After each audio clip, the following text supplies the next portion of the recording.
খুব এটা দুৰ্ভাগ্যজনক ঘটনা।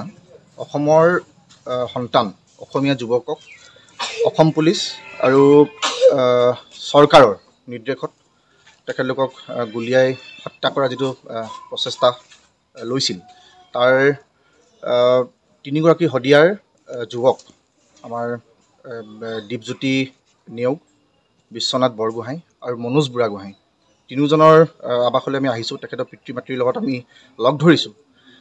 গোটেই ঘটনাক্ৰমটো যি ধৰণে কৈছে যে আলফাৰ নিষিদ্ধ ঘোষিত সংগঠন আলফাত তেখেতলোকে যোগদান কৰিবলৈ গৈছিল বা তেখেতলোকক অসম পুলিচে অসম ৰাইফলছে কৰায়ত্ব কৰি তেখেতলোকক কৰায়ত্ব কৰিছে, যিটো ঘটনা বুলি তেখেতলোকে কৈছে, নিশ্চিতভাৱে ঘৰৰ মানুহে কিন্তু গোটেই কথাটো তেখেতলোকে মানি ল'ব পৰা নাই। আৰু আমিও এটা অসম বিৰোধী চক্ৰই অসমত বিভিন্ন সময়ৰ পৰা ক্ৰিয়া কৰি আছে আৰু এই তিনিজন যুৱক তেখেতলোকৰ পৰিয়াল আছে, তেখেতৰ নিজৰ সন্তান আছে, বিবাহিত একোজন যুৱক, আৰু তেখেতলোকে নিজৰ দৈনন্দিন যিবিলাক জীৱিকা, সেই জীৱিকাৰ কাৰণে কষ্ট কৰি তেখেতলোকে খোৱা বোৱা কৰি আছিল, কষ্ট কৰিছে। আৰু অসম পৰিবহণ নিগমত তেখেতলোকে চাকৰি কৰিছিল আৰু সেই চাকৰিৰ পৰা তেখেতলোকে চাকৰি হেৰুৱাইছে।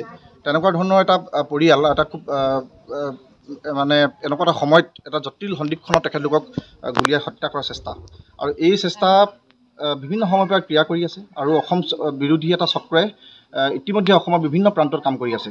আৰু যিগৰাকী GP সিং, অসম পুলিচৰ DGP, তেখেতৰ নিৰ্দেশত গোটেই ঘটনা ঘটিছে। আৰু এটা কথাই আমি বুজিব পৰা নাই যে অসমীয়া যুৱকসকলক কিয় টাৰ্গেট কৰি লৈ আছে বাৰে বাৰে। তেখেতলোকে কি 98-99 চনৰ সেই দুৰ্ভাগ্যজনক এটা সময়লৈ তেখেতলোকে ঠেলি দিব বিচাৰিছে নেকি পুনৰ? আমি তেখেতলোকৰ প্ৰশ্ন কৰিব বিচাৰিছোঁ।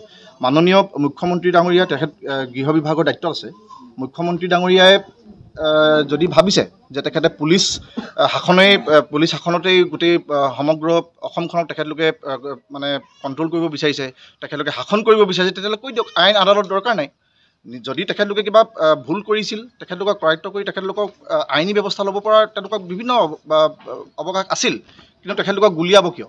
সেই প্ৰশ্ন আমি অসম চৰকাৰলৈ কৰিছোঁ, গৃহ বিভাগক, মাননীয় মুখ্যমন্ত্ৰী ডাঙৰীয়াক এই প্ৰশ্ন আমি কৰিব বিচাৰিছোঁ।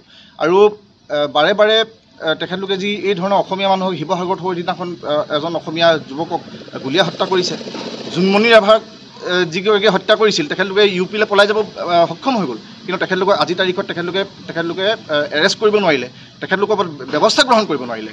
অসম পুলিচে সময়ে সময়ে তেখেতলোকে কেছ ডায়েৰী দাখিল কৰিব নোৱাৰাৰ কাৰণে কোনোবা দোষী মানে ন্যায়ালয়ৰ পৰা তেখেতলোকে বেইল পায়, কিন্তু যিসকল নিৰ্দোষী লোকসকলক তেখেতলোকে খেদি তেখেতলোকে অত্যাচাৰ কৰিছে। আৰু এই গোটেই ঘটনাটোক আমি অসম জাতীয় পৰিষদ দলে আমি গৰিহণা দিছোঁ।